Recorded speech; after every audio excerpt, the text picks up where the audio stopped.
일어나셔서 두 손 들고 은혜로다 찬양 드리겠습니다.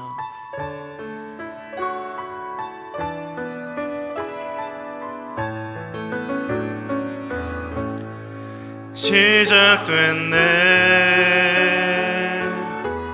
우리 주님의 능력이 나의 삶을 다스리고 새롭게 하네.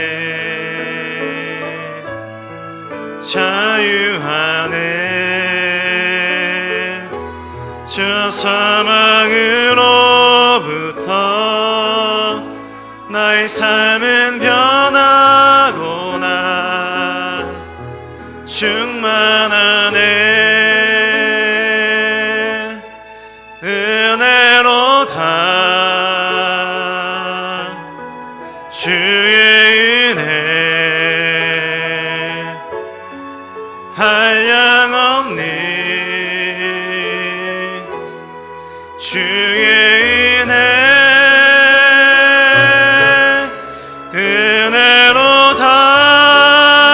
은혜로다. 주의 은혜 변함없는 신실하신 주의 은혜. 손을 내시고 사도신경으로 우리의 신앙을 고백하겠습니다. 전능하사 천지를 만드신 하나님 아버지를 내가 믿사오며 그 외아들 우리 주 예수 그리스도를 믿사오니 이는 성령으로 잉태하사 동정녀 마리아에게 나시고 본디오 빌라도에게 고난을 받으사 십자가에 못 박혀 죽으시고 장사한 지 사흘 만에 죽은 자 가운데서 다시 살아나시며 하늘에 오르사 전능하신 하나님 우편에 앉아 계시다가 저리로서 산자와 죽은 자를 심판하러 오시리라. 성령을 믿사오며 거룩한 공예와 성도가 설거하는 것과 죄를 사하여 주신 것과 몸이 다시 사는 것과 영원히 사는 것을 믿사옵나이다. 아멘. 우리 자리에 앉으셔서 찬송가 595장 함께 찬송 드리겠습니다.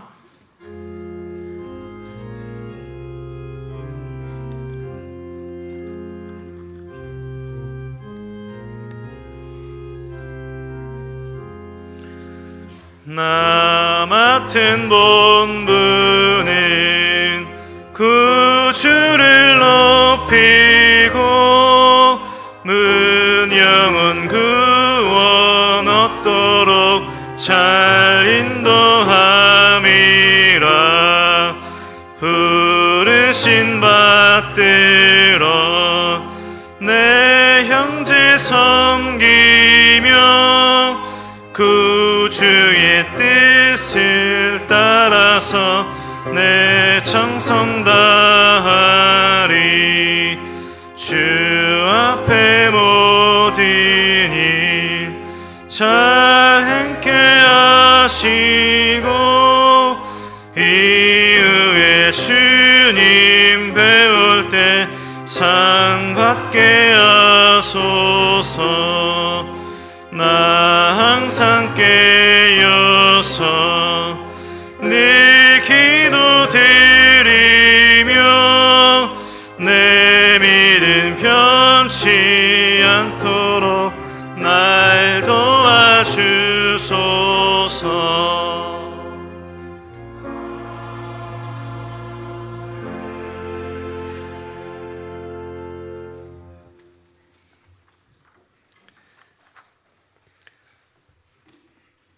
사랑의 하나님, 한 주간 세상 속에 살다 이렇게 주님 전에 나와 예배 드릴 수 있게 해주신 은혜 감사합니다. 이 예배를 통해 세상 속에서 지은 죄를 회개하며 지친 몸과 마음이 새롭게 회복되는 귀한 시간이 될 수 있게 도와주시옵소서. 다사다난했던 2023년도 벌써 며칠 남지 않았습니다. 올 한 해 다시 세움이라는 표어를 가지고 하나님 앞에 다시 바로 서기 위해 노력하며 달려왔습니다. 이 시간 저희의 마음을 돌아보게 하시고 저희의 나약함으로 하나님 보시기에 노력이 부족함에도 함께 동행하여 주시고 지켜주심에 감사드립니다. 각 성도들마다 연초에 세웠던 계획들과 기도 제목들이 있습니다. 응답받은 자들은 모든 것 하나님께 영광 돌릴 수 있도록 하여 주시고 아직 기도 중인 자들은 낙심하지 말고 반드시 하나님의 때에 하나님의 방법으로 응답되어질 줄을 믿고 계속 기도하게 하여 주시옵소서. 특별히 남들에게는 다 말할 수 없는 고통의 시간을 지나는 성도들도 있을 줄로 압니다. 그 힘든 시기 하나님을 신뢰하며 넉넉히 이겨낼 수 있도록 한 사람 한 사람 마음을 어루만져 주시고 위로하여 주시길 간절히 기도드립니다. 내일이면 하나님께서 우리를 위하여 독생자 예수 그리스도를 이 땅에 보내주신 날입니다. 성탄의 의미를 생각하며 참된 기쁨을 나누고 우리 자녀들에게도 그 의미를 잘 전할 수 있게 하여 주시옵소서. 교회에 많은 다락 모임이 있습니다. 열린 다락을 통해 많은 이들이 마음의 문을 열고 교회에 다가올 수 있게 하여 주시옵소서. 그리고 특별히 남자 다락이 활성화되기 원합니다.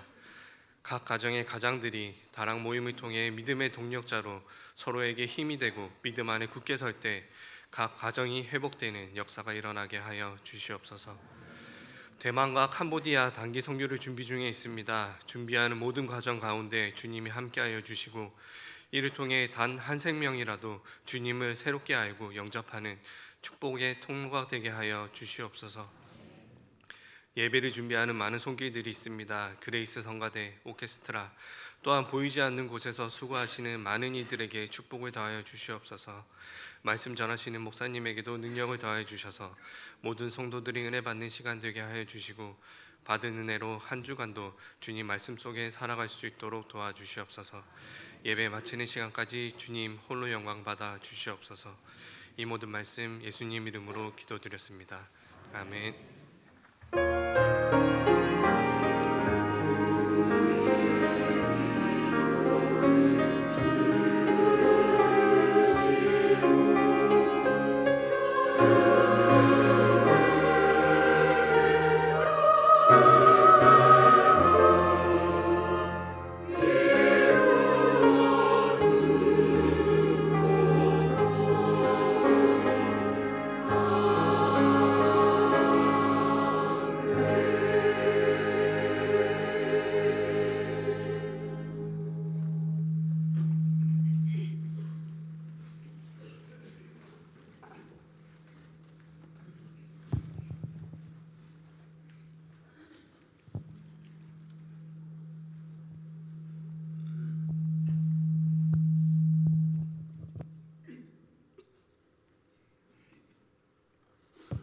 만왕의 왕이요 만유의 주께서 구유에 나셨습니다.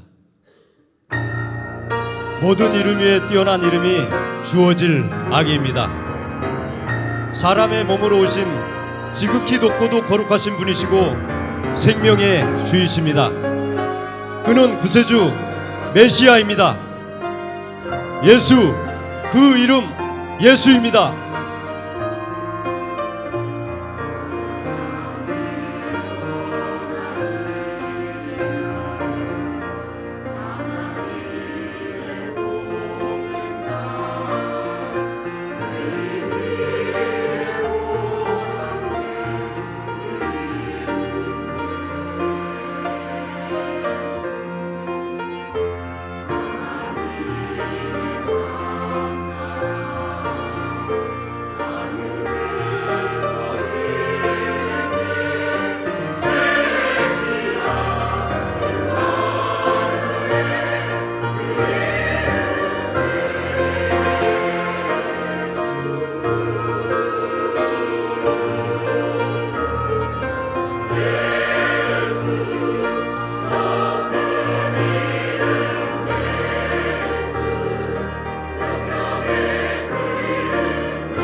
기도드리겠습니다. 하나님 감사합니다. 한없이 높고 영광스러운 거룩한 예수님, 낮고 낮은 이 땅에 우리를 위해 오신 그 은혜와 사랑 감사드립니다. 매일의 삶 가운데 예수님의 그 사랑을 기억하게 하시고 감사와 찬양의 삶을 살게 하여 주옵소서. 감사로 드리는 헌금을 기쁘게 받아주시고 드린 손길마다 축복하시고 하나님 나라와 뜻을 위해 귀하게 사용하여 주옵소서. 감사드리며 우리를 위해 이 땅에 오신 예수 그리스도의 이름으로 기도드립니다. 아멘.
교회 소식 전해드리겠습니다. 2부에 나오신 성도님들 주님의 이름으로 환영합니다. 특별히 은혜 동산 처음 나오신 우리 새가족분들 환영하는데요. 우리 새가족분들은 예배 후 나가셔서 로비 왼쪽에 새가족실 오시면 잘 안내드리도록 하겠습니다.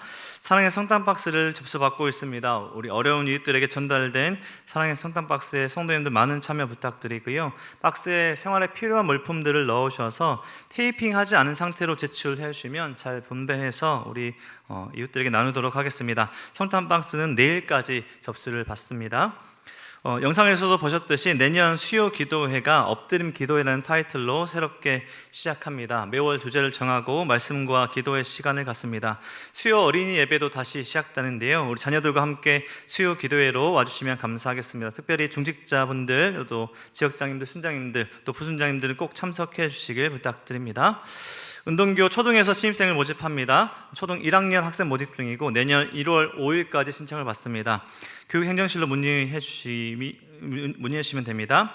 예배국에서 주일 일부 방송실 섬김이를 모집하고 있습니다. 분야는 예배 자막, 음향이고요. 우리 잘 모르셔도 처음부터 잘 알려드리고 배우시면서 섬기실 수 있다고 합니다. 이성호 목사님께 문의해 주시기 바랍니다. 선교국에서 겨울 제2차 대만 선교를 준비 중에 있습니다. 2024년 2월 23일부터 27일까지 일정으로 대만 장화현 푸신향으로 갑니다. 김정윤 문미연 선교사님 사역지인데요. 다음 주부터 신청자 모임이 시작될 예정입니다. 참여하시길 원하시는 분들은 사무실에 신청서를 작성해 주시면 감사하겠습니다. 남양마을 여삼다락에서 선교기금 마련을 위해서 떡을 판매하고 있습니다. 예배 후 나가실 때 2층에서 구매 가능하신데요. 모든 수익금은 전액 선교사님과 이웃들을 위해 사용되어진다고 합니다. 우리 성도님들 많은 참여 부탁드립니다. 임명입니다. 사랑마을 여이다락의 이은호 집사님을 부순장으로 임명합니다. 교육자 동정입니다. 이성원 목사님 가정 이사하셨습니다. 교인 동정입니다. 장례를 치르신 가정들이 있는데요. 열린마을 박계호 집사님 빅모상, 세빈마을 이명숙 집사님 자녀상, 세빈마을 김영목 집사님 부친상 당하셨습니다. 우리 가족과 이별로 슬픔 중에 있는 우리 성도님들 위해서 기도와 위로 부탁드립니다. 이사하신 가정이 있습니다. 동산마을 안재호 집사님, 송강일 권사님 가정, 소목마을 김정규, 신유정 집사님 가정 이사하셨습니다. 이번 주, 다음 주 신당봉사는 은혜의 별빛 마을입니다. 다음 주 신당봉사는 3교구 전체 성도님들이십니다. 금요 중보 기도 모임이 매주 금요일 오전 10시에 쇼만센터 3층 고청실에서 있고요. 행복나은 전도팀이 화요일 오후 2시 모임방에서 모입니다. 오늘 저녁 7시에 성탄 전야 행사가 이곳 비전홀에서 있습니다. 성도님 함께 참여해 주시고 성탄 감사 예배는 내일 오전 11시에 드립니다. 그럼 오늘 주신 하나님의 말씀 함께 찾도록 하겠습니다. 마태복음 25장 14절에서 30절까지 말씀입니다. 신약성경 마태복음 25장 14절에서 30절까지 말씀을 한 절씩 교독하시고 마지막 30절 말씀 함께 읽도록 하겠습니다. 교독하시겠습니다. 또 어떤 사람이 타국에 갈 때 그 종들을 불러 자기 소유를 맡김과 같으니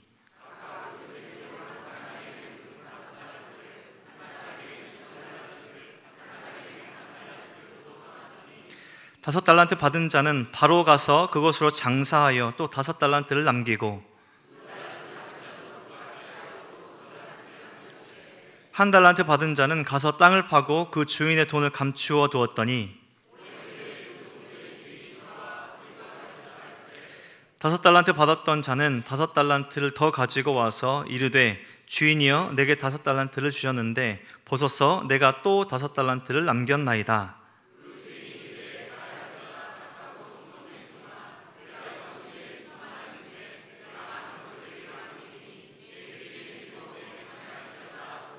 두 달란트 받았던 자도 와서 이르되 주인이여 내게 두 달란트를 주셨는데 보소서 내가 또 두 달란트를 남겼나이다.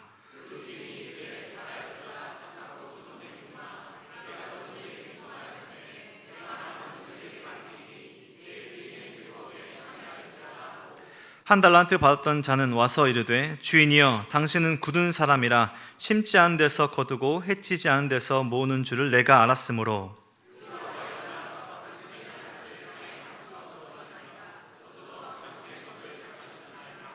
그 주인이 대답하여 이르되 악하고 게으른 종아 나는 심지 않은 데서 거두고 해치지 않은 데서 모으는 줄로 내가 알았느냐.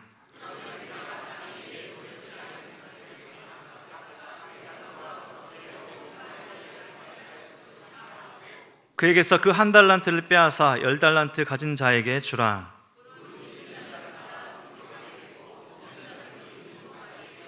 함께 읽겠습니다. 이 무익한 종을 바깥 어두운 데로 내쫓으라. 거기서 슬피 울며 이를 갈리라 하니라. 아멘. 목사님 나오셔서 착하고 충성된 종이라는 제목으로 하나님의 말씀 전해주시겠습니다.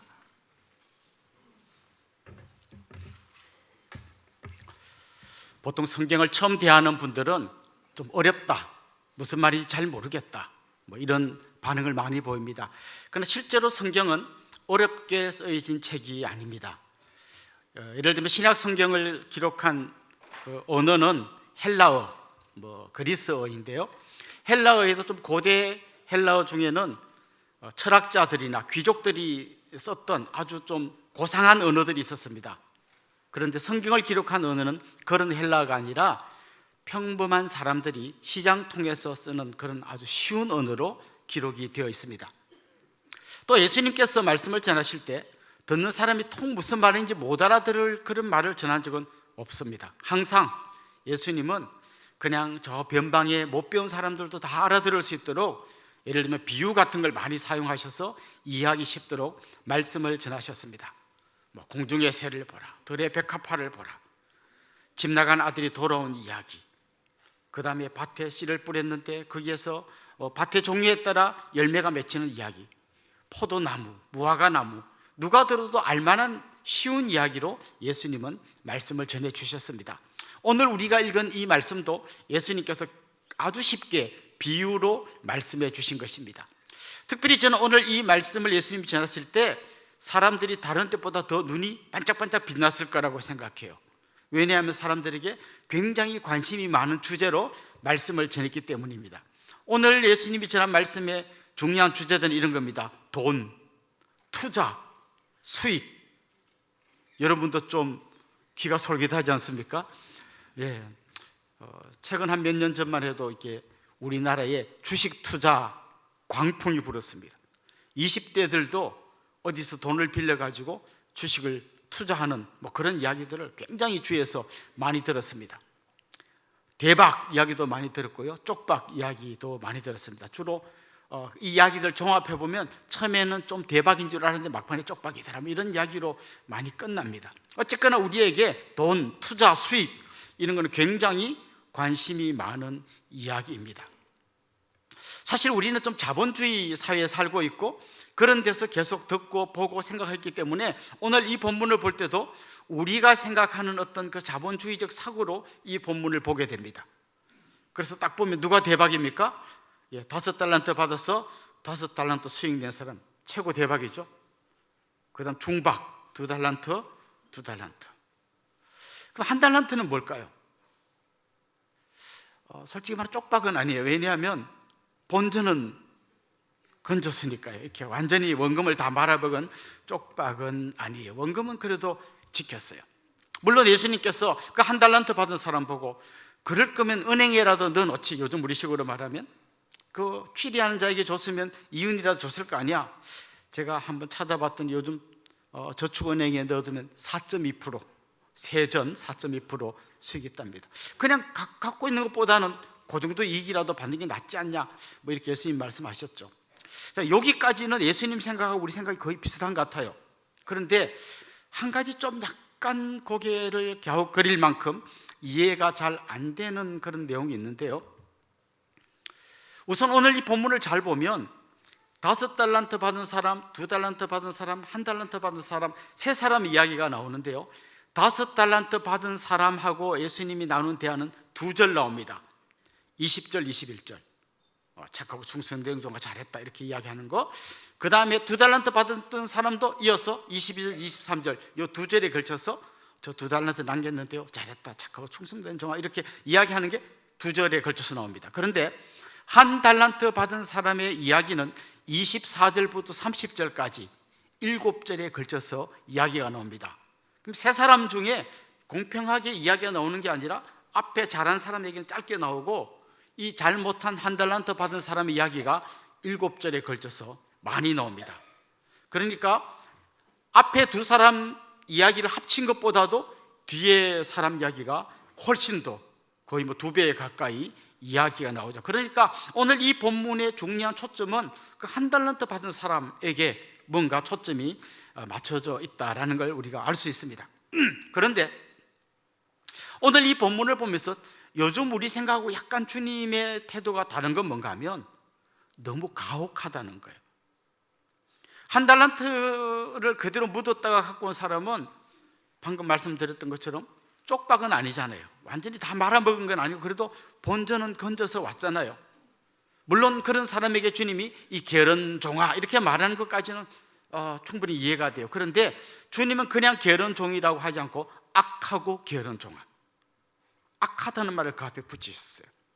그리고 또 뒤에 가보면 무익한 종이라고 말했고요. 그리고 그 사람이 갖고 있는 1달란트를 빼앗아 5달란트 가진 사람이 주라고 했고요. 마지막에는 이 사람을 쫓아내가지고 바깥 어두운 데서 슬피 울며 이를 갈게 하라고 했습니다. 그냥 쫓아내는 것도 아니고 바깥 어두운 데 아주 절망적인 상황으로 쫓아내고 정말 눈물을 흘리면서 땅을 치고 후회하게 만들라고 말씀하신 거죠. 좀 잘못하고 게으른 것까지는 동의되는데 좀 심한 거 아닌가? 이런 생각이 들게 만듭니다. 왜 주님은 이 사람에게 이렇게 가혹한 얘기를 하셨고 또 왜 이 이야기를 이렇게 길게 많이 기록한 걸까요? 오늘 우리 이런 질문을 가지고 본문 속으로 들어가 보면 좋겠습니다. 오늘 본문에 보면 어떤 주인이 다른 나라로 가면서 자기의 재산을 종들에게 이렇게 맡기고 가는 장면이 나옵니다. 그 사람의 재능에 따라서 한 사람에게는 5달란트, 또 다른 사람에게는 2달란트, 그리고 또 한 사람에게는 1달란트를 주었습니다. 여기서부터 약간 기분이 나쁘죠. 왜 누구는 많이 주고 누구는 하나밖에 안 줬는가? 근데 여러분, 1달란트가 어느 정도의 가치인지 아십니까? 여러 자료들을 종합해 보면요, 1달란트, 금 1달란트는 어떤 노동자가 일해서 20년 동안 받을 품삯을 합친 게 금 1달란트예요. 그럼 요즘으로 한 사람 얼마쯤 될까요? 노동자들이 20년간 받는 그 연봉을 합친 거, 뭐 한 300만 원 받는 분부터 한 500만 원 받는 분 다양한데 제가 한번 대충 계산해 보니까 그냥 계산하기 쉽게 한 10억 정도 되는 거예요. 1달란트가 절대로 적은 돈이 아닙니다. 그렇게 주인은 지금 한 2천만 원씩 주면서 야 한번 투자해봐 이렇게 한 게 아니고 아마 자기의 전 재산을 이 세종에게 나눠주면서 내가 갔다 올 동안에 이걸 잘 장사해가지고 수익을 내라고 부탁하고 갔던 것 같아요. 그러니까 1달란트도 적게 받은 게 아니라 많이 받은 거고 2달란트는 더 많이 받은 거고 5달란트는 아주 많이 받은 거죠. 자, 이렇게 받은 사람들이 이제 이 돈을 어떻게 관리했는지가 나중에 나오게 됩니다. 여기서 우리가 첫 번째 한번 이런 질문을 던져보면 좋겠습니다. 그럼 한 달란트 받은 사람 누굴까? 우리에게 적용하기 전에 먼저 예수님 당시에 살았던 사람들 중에 한 달란트를 받은 사람 누구였을까요? 꽤 많은 걸 받았는데 그걸 제대로 굴리지 못하고 땅에 파묻어 두고 있었던 악하고 게으른 종이라고 주님에게 책망을 받았던 사람 누굴까요? 여러분, 우리 마태복음을 계속해서 지금 말씀을 듣고 있는데, 여러분 마태복음을 들으시면서 예수님에게 제일 많이 책망받았던 사람이 누구였던 것 같아요?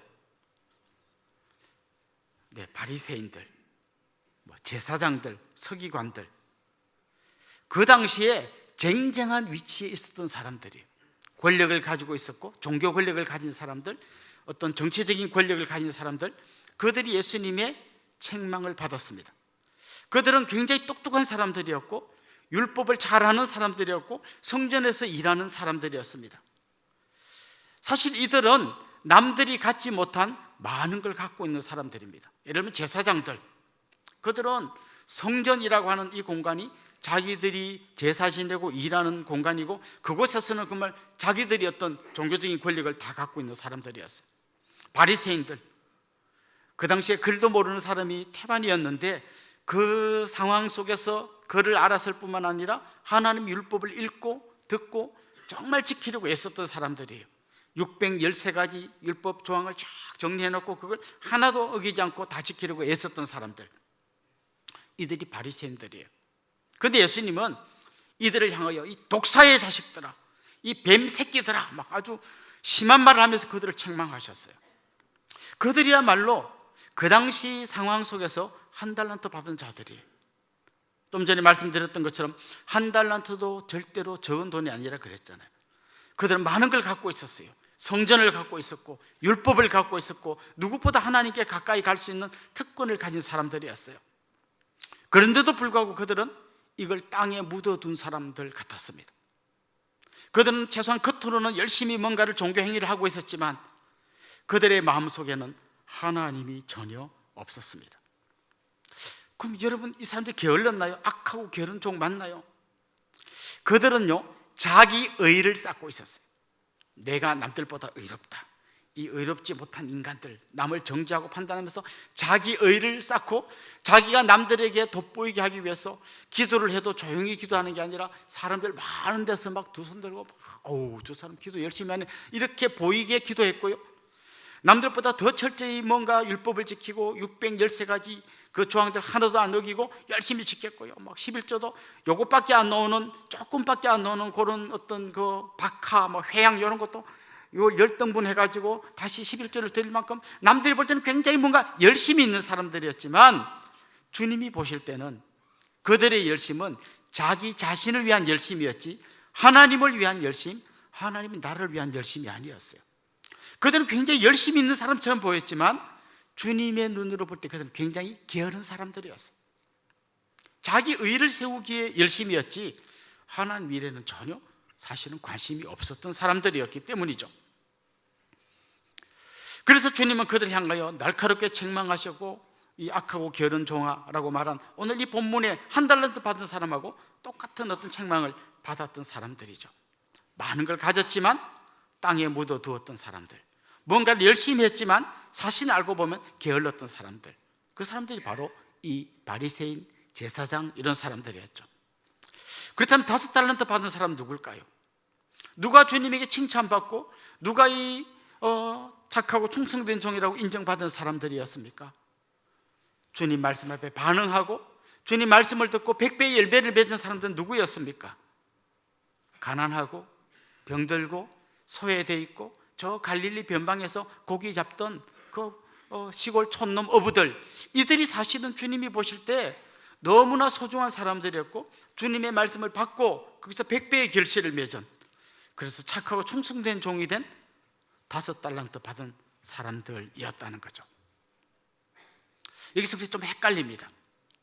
우리가 보통 달란트 그러면요, 영어로는 그 달란트라는 말이 오늘 영어의 탤런트가 됐습니다. 그러니까 재능, 어떤 사람이 어떤 재능이 있고 특별한 어떤 은사가 있을 때 저분은 많은 달란트를 받은 사람이야, 이렇게 이야기합니다. 여러분, 어떤 특별한 재능이 있고 많은 은사가 있는 그 사람이 많은 달란트를 받았다는 말은 맞는 말일까요?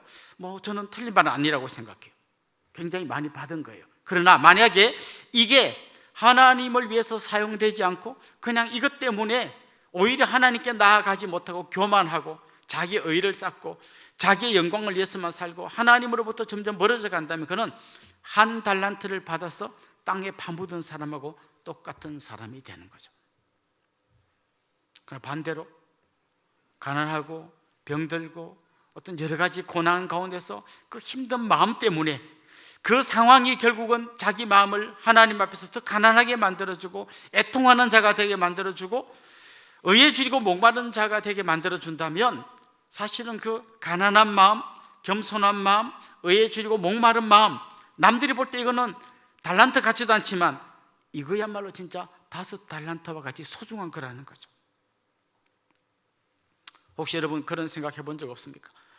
나는 뭘 할 줄 아는 게 없어요. 돈도 없고 배운 것도 없고 잘하는 것도 없고 교회에서 봉사하라고 하는데 찬송 또 잘 못하니까 성가대도 못하겠고 아는 게 없으니까 교사도 못하겠고 건강이 안 좋으니까 주차 관리도 못하겠고 그냥 나는 그래. 그 옆에 보니까 저분은 대학도 좋은 데 나오고 키도 크고 인물도 잘생기고 좋은 직장에 다닌 데다가 또 전에 한 봤더니 노래도 엄청 잘해 그리고 이제 살짝 봤는데 어느 날 남자인데도 불구하고 피아노를 쳐. 저분은 진짜 엄청난 달란트를 받은 것 같다. 물론 그게 엄청난 달란트예요. 하나님을 위해서 쓰여진다면. 그러나 그런 것 때문에 못생긴 것들 못 배운 것들 하고 교만해져 가지고 그것 때문에 하나님께 나아가는 게 방해가 된다면 그가 가진 많은 거는 결국 한 달란트에 불과하고 그것마저도 땅에 파묻어 놓고 나중에 주님께 책망받을 그런 사람이라는 거죠. 그런데 저는 아는 것도 없어요, 가진 것도 없어요, 배운 것도 없어요, 아는 재능도 없어요, 아무것도 못해요. 그런데 그런 여러 가지 이유 때문에 그 가난함 때문에 못 배운 것 때문에 자기가 당한 여러 가지 고난과 어려움 때문에 마음이 진짜 주님 앞에서 낮아졌어, 겸손해졌어. 주님 은혜 없으면 저는 죽을 수밖에 없습니다. 하나님이 저 붙들지 않으면 내 인생에 소망이 없습니다. 그 의에 줄이고 목마른 심정으로 하나님 앞에 간절하게 나아가서 조그마한 말씀 하나가 떨어져도 거기서 100배의 열매를 맺을 수 있다면 그 사람이 가진 그 겸손한 마음, 가난한 마음, 의에 줄이고 목마른 마음은 다른 사람이 가진 어떤 재능과 어떤 의사보다도 더 소중하고 귀한 거라는 거예요. 그래서 남이 가진 거 부러워하지 말고 오히려 더 주님 앞에 낮은 마음으로, 겸손한 마음으로, 가난한 마음으로, 의에 줄이고 목마른 마음으로 나아가는 이거야말로 정말 5달란트를 받아서 5달란트를 남긴 귀한 사람이라는 것이죠. 그런 의미에서 정말 우리가 경험하고 있는 수많은 이야기들 중에요, 버릴 건 하나도 없어요.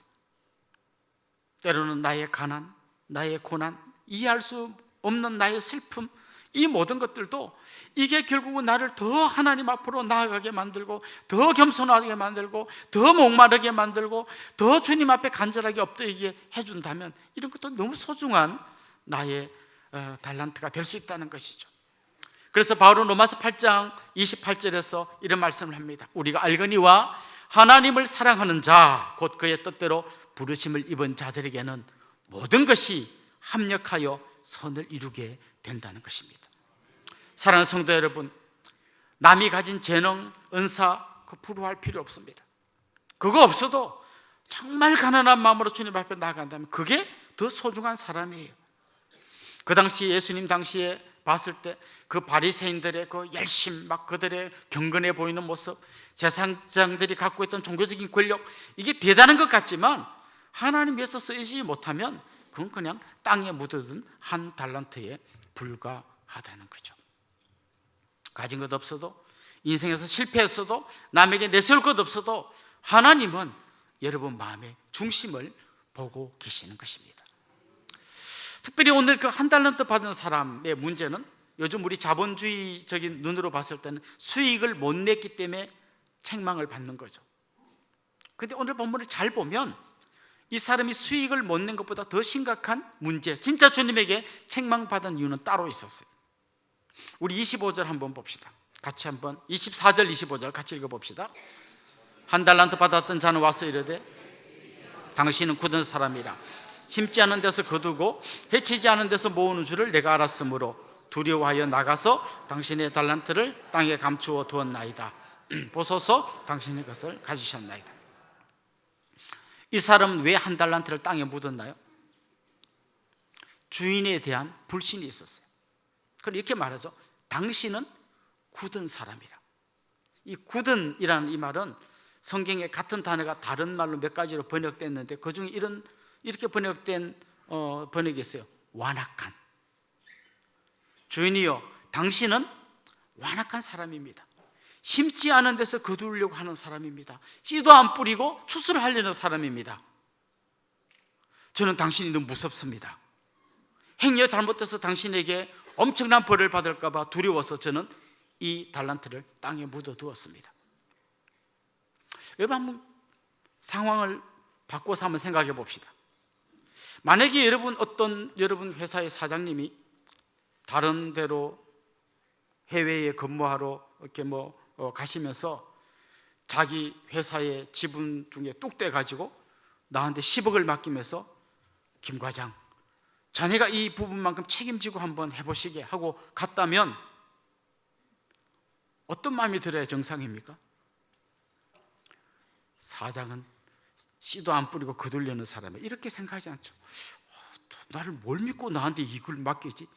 사실은 나를 그만큼 믿어주고 이 엄청난 자기 재산을 나한테 맡긴 것에 대한 감사와 감격에서부터 이 일이 시작돼야 하는데 그건 출발부터 우리 주인은 완악한 사람이야. 씨도 안 뿌리고 거두려고 하는 사람이야. 이거 잘못했다가 나는 뼈도 못 추릴 것 같아. 이렇게 이야기한다는 거죠.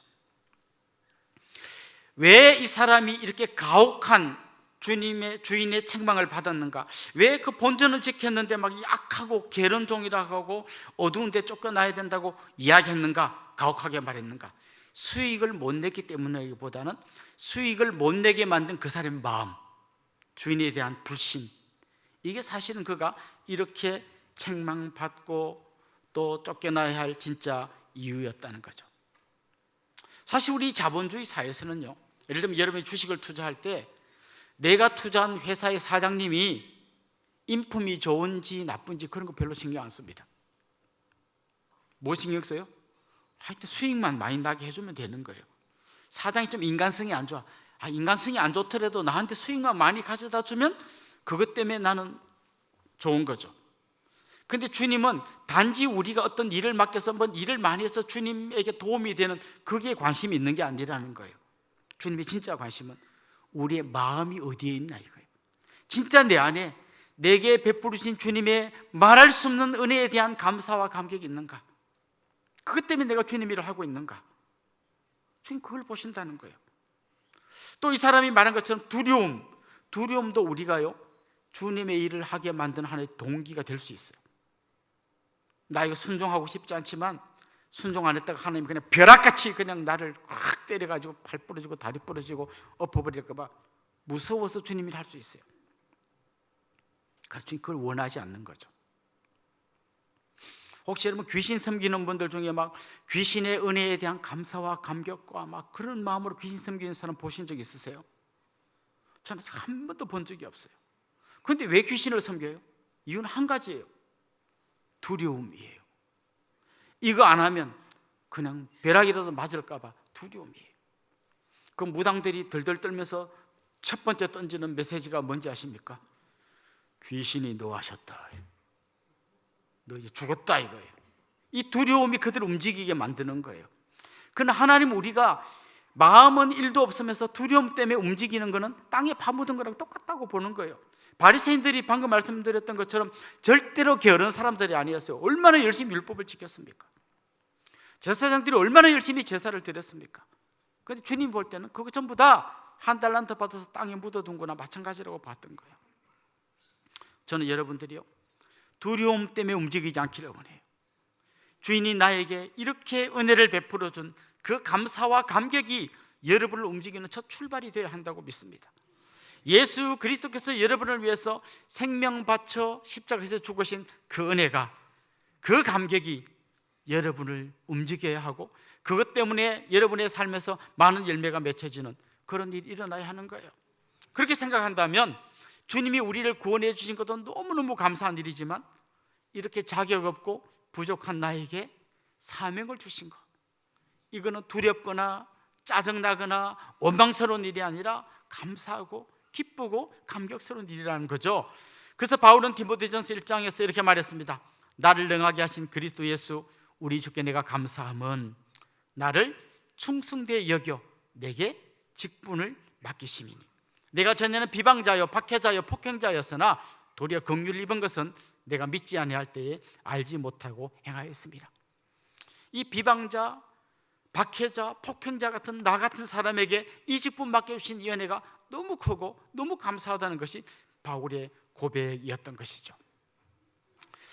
자, 오늘 이 본문을 보면서 우리가 더 유의해서 보아야 할 게 있는데요, 시간의 흐름이에요. 그러니까 주인이 떠날 때가 있고 주인이 돌아올 때가 있어요. 주인이 떠나면서 내게 사명을 맡길 때가 있고 주인이 돌아와서 그것을 결산할 때가 있습니다. 이걸 우리 신앙적인 관점에서 좀 풀어서 보자면 주님은 한 번 오셨습니다. 초림, 첫 번째 주님 오신 거 2000년 전에 오셨습니다. 그때 주님은 십자가에 달리셔서 우리를 대신해서 죽으셨습니다. 그리고 떠나시면서 주님을 따르는 모든 사람들에게 사명을 주고 떠나셨습니다. 그게 주님의 첫 번째 오심입니다. 이제 내일이 성탄절이고 우리가 그 주님의 성탄절을 정말 사모하는 마음으로 기다리고 있습니다. 그렇습니다. 주님께서 처음 오셔서 해주신 일이 너무나 크고 놀라운 일이기 때문입니다. 성탄절이 기쁜 것은 산타클로스가 오기 때문이라거나 또 이렇게 하얀 눈이 소복히 쌓였기 때문이 아니고 주님께서 나를 위해서 자기 생명 바쳐서 나 구원해 주기 위해서 오셨다는 이 은혜, 이 감격이 첫 번째 주님 오심이 우리에게 주는 큰 소중한 선물인 거죠. 그리고 또 한 가지 시간의 흐름 끝에 주님이 다시 오실 날이 있습니다. 그날 주님은 결산하실 것입니다.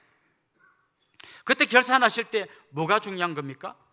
이 주님의 은혜를 경험한 이 사람 마음속에 이 은혜가 감격으로 살아나서 주님 오실 그날 주님 앞에 섰을 때에 착하고 충성된 종아라고 말할 만큼 정말 주님 앞에서 충성되게 살았는가를 결산해 보신다는 것이죠. 그런데 여러분, 솔직히 말하면 이렇습니다. 주님은 우리랑 같이 일하시는 것보다 혼자 하시는 게 훨씬 더 효과적으로 효율적으로 일하실 수 있는 분입니다. 그냥 풍랑일 때 잠잠해져라 하면 잠잠해져요. 병든 자 일어나라 하면 일어나요. 죽은 자 일어나라 하면 살아나요. 이 주님이 말씀 한마디로 모든 걸 다 하실 수 있는 분이 주님이 하시면 제일 쉽게 간단하게 할 수 있어요. 사실 우리 데리고 하는 게 훨씬 더 불편하고 일의 효율이 떨어질 거예요. 그런데도 주님이 우리랑 같이 일하기를 원하시는 것은 그게 주님의 기쁨이기 때문이에요. 마치 이런 것 같습니다. 아빠가 무거운 거 막 끙끙거리고 들고 오면 한 3살, 4살 되는 아들하고 아빠 나도 도와줄게 하고 와서 그 짐 붙들고 매달려 버립니다. 그러면 아빠는 혼자 하는 것보다 훨씬 더 힘들어요. 근데 아빠 뭐라 그래? 야 임마 너 때문에 힘들잖아 이렇게 하는 아빠 없어요. 어이구 고마워 우리 아들이 도와주니까 아빠가 오늘 너무 재밌게 일했네 이렇게 이야기하지 않습니까? 우리 주님이 그렇게 일하시는 거예요. 그래서 우리에게 기회를 주시는 거고 나랑 같이 한번 해보자고 우리에게 찬스를 주시는 거예요. 이때 우리의 자세가 중요한 거죠. 어떤 두려움이나 그런 것 때문에 일하는 게 아니라 주님이 나에게 구원을 주셨을 뿐만 아니라 이 놀라운 은혜 베푸시는 거, 사명 맡기시는 거, 직분 주시는 거 감사하고 감격하면서 이 가운데서 정말 주님 앞에서 충성된 사람으로 살아가야 하는 것이죠. 만약 우리가 그렇게 살지 못한다면 지금 당장 괴롭게 살아갈 뿐만 아니라 주님 다시 오시는 날 우리는 너무나 부끄러운 모습으로 서게 될 거라는 거죠. 사랑하는 성도 여러분, 여러분은 몇 달란트 받은 사람 같습니까? 계속 말씀드렸지만 내가 가진 재능, 학벌, 재산 이런 것만으로 우리는 달란트를 이야기할 수 없습니다. 그것도 한 달란트가 될 수 있습니다. 그러나 더 중요한 것은 정말 주님 앞에서 열린 마음, 가난한 마음, 의에 줄이고 목마른 마음, 그리고 그 주님 앞으로 달려가고자 하는 그 간절함, 그게 더 소중한 달란트가 될 것이고, 그 사람들에게서 수많은 열매가 맺히고 5달란트 받았는데 또 5달란트를 남기는 놀라운 일이 일어나게 될 것입니다. 이제 내일 성탄절입니다. 저는 우리 모두가 주님 처음 오셔서 우리에게 베풀으신 구원의 은혜에 감격하는 성탄절이 되기를 원할 뿐만 아니라 다시 오실 주님을 기다리면서 충성된 주님의 일꾼으로 살아가는 귀하고 복된 믿음의 사람들이 될 수 있기를 주님의 이름으로 축원합니다. 우리 같이 한번 찬양하고 또 기도하도록 하겠습니다. 주님 다시 오실 때까지.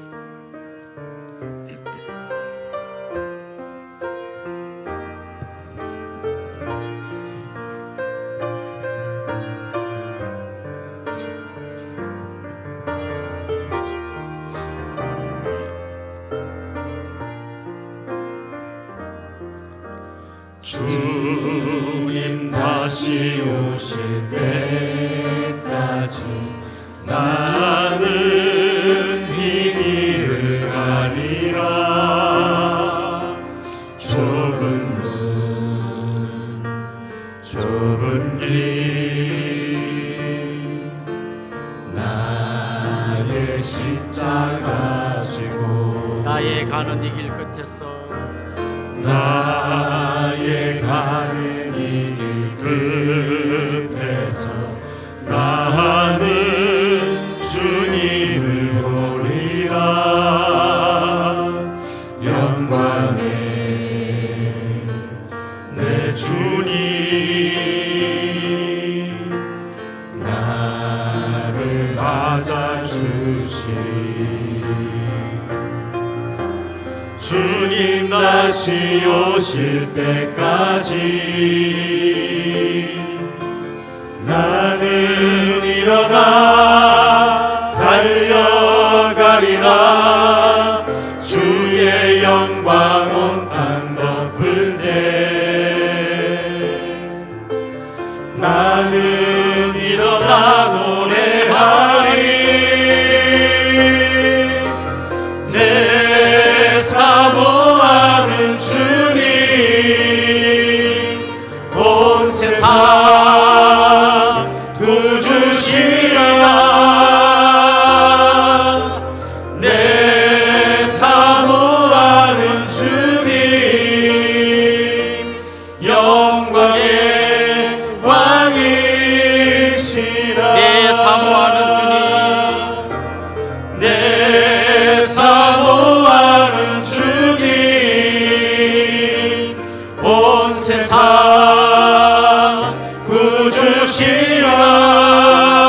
구주시라. 내 사모하는 주님 영광의 왕이시라. 우리 같이 한번 말씀을 생각하면서 기도하도록 하겠습니다. 내가 가진 지식, 지위, 경험, 학벌, 재산, 이 모든 것들이 오히려 주님께 나아가는데 걸림돌이 되고 있지는 않는지 돌아보면 좋겠습니다. 이것 때문에 내가 교만해지고 이것 때문에 내가 하나님 앞에 바로 설 수 없다면 이건 우리에게 한 달란트 받아서 땅에 묻어놓은 것밖에 안 될 겁니다. 반대로 주님께서 내게 주신 것이 너무 없다고 불평하고 있지는 않습니까? 가진 것도 없고 배운 것도 없고 내세울 게 없다고 좌절하고 있지는 않습니까? 만약 이 결핍이 나에게 더 가난한 마음, 의에 줄이고 목마른 마음을 주신다면 이것이 주님 앞에 감사의 제목이 될 것이고 이거야말로 5달란트를 받아서 5달란트를 남길 수 있는 소중한 자산임을 기억하면 좋겠습니다. 주님, 내게 주신 것들을 감사함으로 받게 하여 주시고 이 감사와 감격으로 주님 앞에 기쁨으로 나아가 달려가는 믿음의 사람 되게 해주십시오. 우리 이런 제목으로 합심해서 통성으로 기도하겠습니다. 하나님 아버지, 오늘도 우리에게 주신 이 모든 말씀을 우리의 가슴에 새겨봅니다. 하나님, 정말 남들이 많은 거 가지고 보고 부러워하고 남들이 많은 재산, 재능, 또 수많은 은사들을 가진 걸 보면서 하나님 부러워하는 많았습니다. 하지만 내게 주신 이 은혜가 얼마나 큰지 생각지 못하고 있었던 게 너무나 많았음을 주님 앞에 고백하며 돌아옵니다. 하나님, 주님께 기도합니다. 이 시간 주님의 말씀 앞으로 나아가게 하여 주옵소서. 이 시간 주님의 은혜에 대한 목마름으로 나아가게 하여 주옵소서. 더욱더 가난한 마음, 더욱더 예주님을 목마른 마음, 주님의 은혜가 아니면 나는 살 수 없습니다. 주님이 붙들지 않으면 내 인생에는 소망이 없습니다. 주님 이런 마음으로 주님 앞에 나아가오니 한 사람 한 사람 주님의 능력과 그 능력 팔로 붙들어 주시옵소서.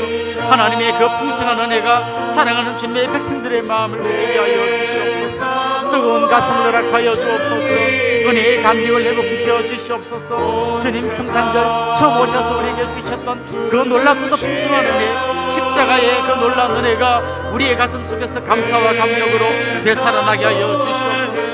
이 감사와 감격이 우리의 삶을 바꾸게 하여 주옵소서. 주님 다시 오시는 그날까지 기쁨으로 달려가게 하여 주시옵소서. 하나님 아버지, 가진 것 없다고, 배운 것 없다고, 내세울 것 없다고 절망하며 너무나 자기의 부족함 때문에 주저앉아있던 우리들을 주여 긍휼히 여겨주시고, 하나님이 이 어려움들을 통하여, 이 가난과 굶주림을 통하여, 이 고통과 아픔과 슬픔을 통하여 우리를 더욱더 하나님 앞으로 이끌어 주시는 그 놀라운 은혜를 기억하게 하여 주옵소서. 5달란트 받아서 5달란트를 남겼던 그 종처럼 주님께서 주신 이 은혜에 감사함에 감격하며 기쁨으로 달려가는 믿음의 사람들이 되게 하여 주옵소서. 예수님의 이름으로 기도합니다. 아멘. 저를 잠깐 주목해 주시면 좋겠습니다. 같이 한번 환영하고 또 축하하고 축복하면 좋겠는데요, 지난주가 생일이었던 분 한번 손 들어볼까요? 지난주가 생일이었습니다. 이런 분, 네, 한번 자리에서 일어나서 같이 한번, 우리 집사님 기도도 하셨는데 오늘 생일이시네. 또요, 지난주 결혼 기념일이었던 부부, 이런 분도 한번 손 들고 일어나 볼까요? 네, 예, 저 뒤에 계십니다. 용기를 내셔서 일어나십시오. 혹시 오늘 우리에게 처음 오신 분, 또 등록하기를 원하는 분, 그런 분도 같이 축하하면 좋겠습니다. 네, 우리 이분들 주님의 이름으로 환영하고 축복하도록 하겠습니다. 아주 먼 옛날,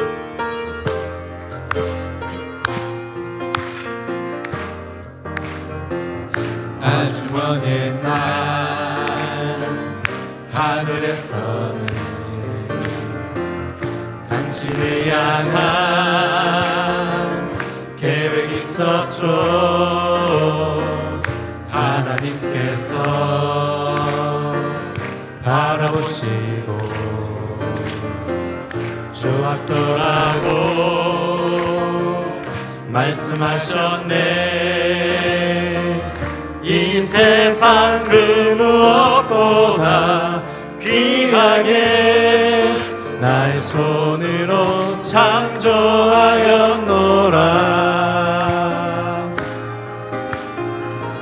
내가 너로 인하여 기뻐하노라. 내가 너를 사랑하노라. 사랑합니다. 축복합니다. 사랑해요.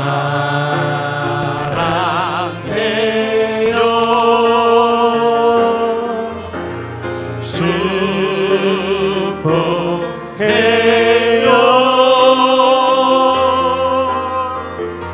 당신의 마음에 우리의 사랑을 모아드립시다.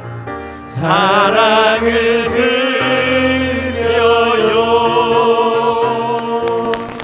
사랑합니다. 축복합니다.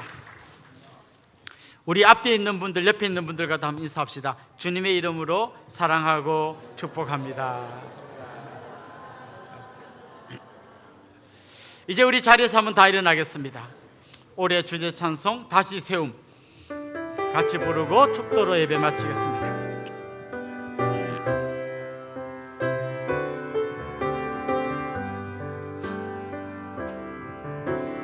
내게 주신 생명 전할 때 열매 맺게 하시고 우리에게 주신 사랑 더할 때 넘치게 하시네. 이끄시는 자리 설 때에 하나님이 하시니 내 안에 기쁨 충만하리라. 우리 안에 성령 충만하리라.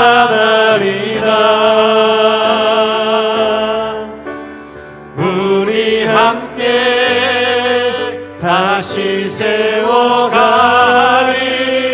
어려움 속에서도 기쁨을 안고 주님 거하신 성전이 되어 그리스도 예수 안에서 함께 지어져 가리. 우리 주 예수 그리스도의 은혜와 하나님 우리 아버지의 극진하신 사랑과 성령님의 감화 감동 위로 교통 충만하심이 사랑하는 주님의 백성들과 그 가정 위에 이제로부터 영원토록 함께 있을지어다. 아멘.